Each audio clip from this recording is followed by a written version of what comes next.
Right, we're coming up to the end of the day. It's been a long day for me, 8 o'clock till 2 o'clock. You know what I'm like on a Friday, I don't like working Fridays.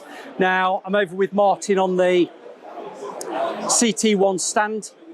I didn't get a chance to touch base with CT1 at the Painting and Decorating show in Coventry. You know, I was very busy talking to other stands, and this CT1 stand's always a busy one. And it's so busy, we've even got Foxy down at the bottom end just there. It's full of celebs, influencers and influencers. I think I'm the influencer, not the influencer. But I want Martin just to run through the products that CT1 do that are geared up for the decorator, that can help you in your professional trade as in a painter and decorator. So over to Martin, and I'll leave you in his capable hands. Brilliant. So right, we'll start with FC1. This is our new product, was launched in the Painting and Decorating show last year. So basically it's a filler and caulk all in one. So the problem with the old age fillers is that they're just chalk and water. So the product, once it dries out, it evaporates, it shrinks, it cracks. What we've done here is we've made a filler and a caulk from styrofoam emulsions and high quality acrylics. So you can use this as a filler and as a caulk at the same time. So if I get this demo board, to show you it working as a caulk, as you can see here, we've got a slight gap there above the skirting board, but it's as easy as applying like so. Haven't got to be perfect with it. And then a little bit of water on your finger, and it's as easy as tooling like that. Now, if you used to do that with a caulk, it just go to powder and it crumble. But the texture of the product is like a foam emulsion. Yeah. So it won't rub away, and this is great for that. The other great thing about this product is that we've put an ingredient in called elastoplast. So it's perfect for staircases and things like that. So when you get movement going up and down a staircase, normally they will pop, but this, it will contract and expand, and it's all over paintable within an hour. So, and as you can see there, it's easy to get off, no problem at all.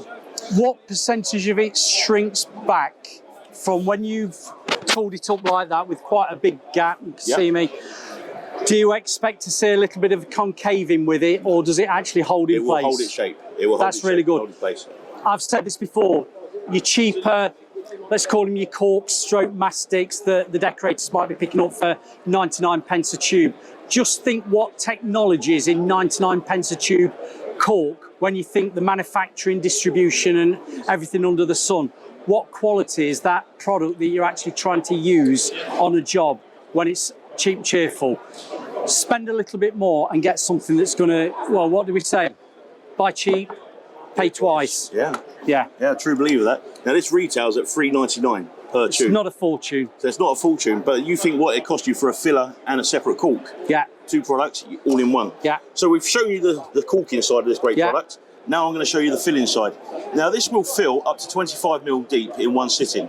You can go deeper, but you let it cure and reapply. I'm sorry, Martin, I'm just butting in. Yep. I was talking to the camera. Have you swapped tubes to something else? This is exactly the same tube. This is the same tube. Wow. And caulk. So here we go. I've got a slight gash there, and all we do, we overfill just slightly, and then we just get our filler knife, and it is as simple as done. And that's it. With traditional fillers, you would be working away, let it cure, fill it back in, rub it down. That is a finished product, let it cure, paintable within 60 minutes. I've gone quiet. No, I've gone quiet.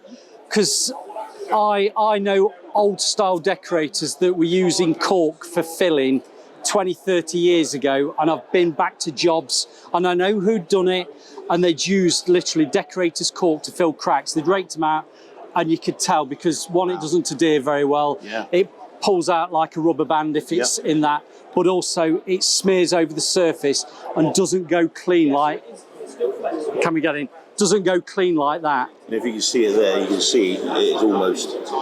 It'll be interesting what it's like when emulsion's applied over it.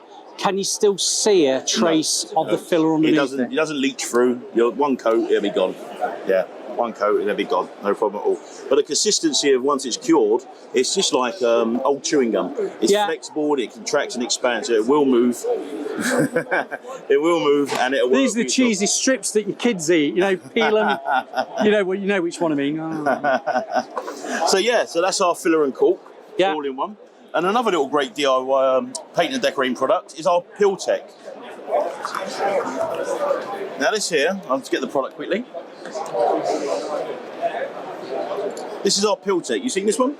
Now, I've seen this demoed. I think it's a really good product. I've not tried it. My father, and you know, he's been on that video there, been in the trade 1959.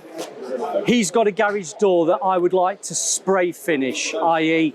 spray it with all coat or something like that, but it needs stripping. I've said to him, I would like to, get my camera down, I would like to try stripping his garage door with this, but he's a bit against it because he says, how many cans is that going to take for a double garage door? And because it's got a lot of paint over it, I think it might be taking more than one.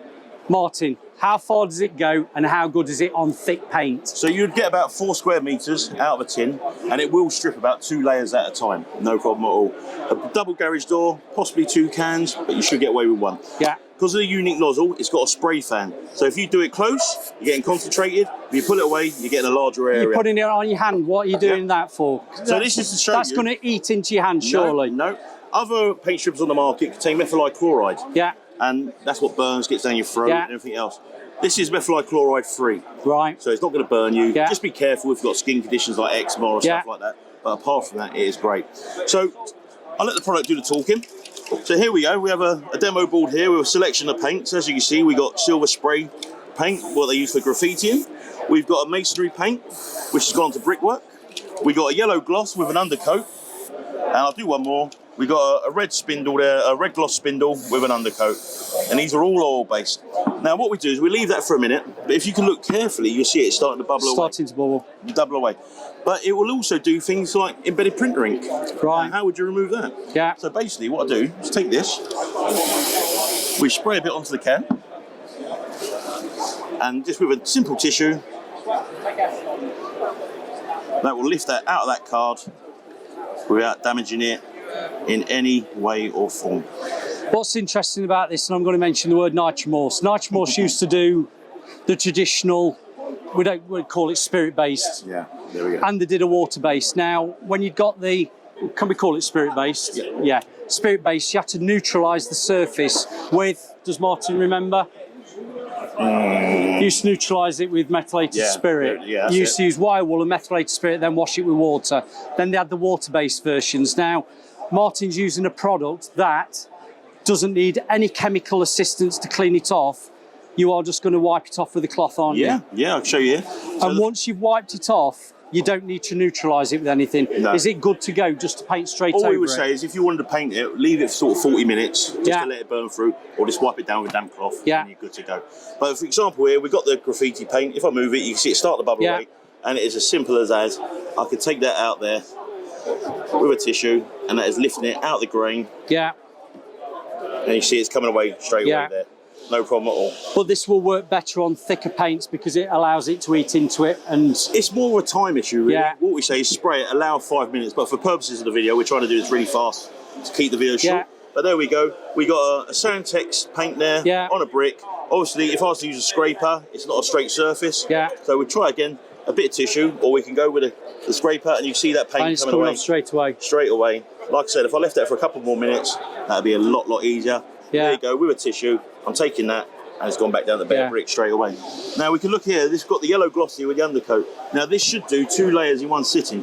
So if I just take that, it will actually start eating away at the paint, and you can see it's done it straight away. And that was with the undercoat as well, just to show you where the product's not there, it's not affecting it, on the areas, straight away, no problem. Now, we got a spindle there with a red gloss and an undercoat. Now, I've done a job at home where I had the handrail, spindles and base rail. I applied applicated the product onto the spindles base rail. I left it for 15 minutes. Now, this was a 1960s house. So what I did was I let it do its work. Rather than touching it, because there's quite a few layers of paint there, respray it. Go through what you've already done. It'll eat through what it's done and go into the next few layers. And just a bit of fine wire wool, blue cloth, and I was back down to bare wood in about an hour. So here we go there. Here's the red gloss, and it is as simple as that. As you can see, that's coming off there. If we get a tissue, we can even take it out of the grain. It's good. There we go. Gone are the days of using a blow lamp. and burning your spindles off on the staircase. Smell and mess. Yeah, smell and mess, and with the fire risk. Yep. That's great. Thank you very much for that, Martin. I hope that's a bit of an insight into better quality caulks that can be used as a filler. I didn't realise it could be used as a filler like that, but going forward, I think it's a no-brainer.